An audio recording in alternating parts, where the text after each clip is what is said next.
Here we have the typical low-cost UFO and linear high bays you're seeing in the market today. Industrial applications have challenging power environments, and Lithonia Lighting knows the importance of surge protection.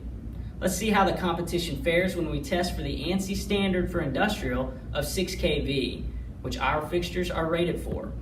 First, the UFO fixture. These typically have no surge protection.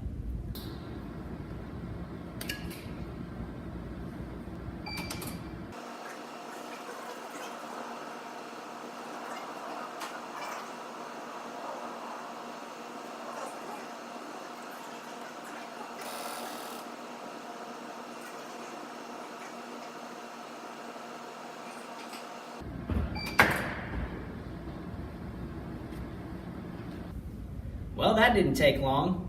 Now let's test out the linear high bay, which typically has 0 to 2.5 kV surge protection.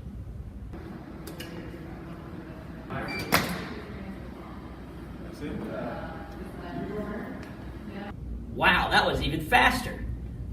These products are flooding the market today. Now you see how quickly they fail at an industrial standard.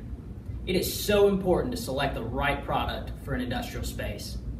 Choose Lithonia Lighting and our trusted performance.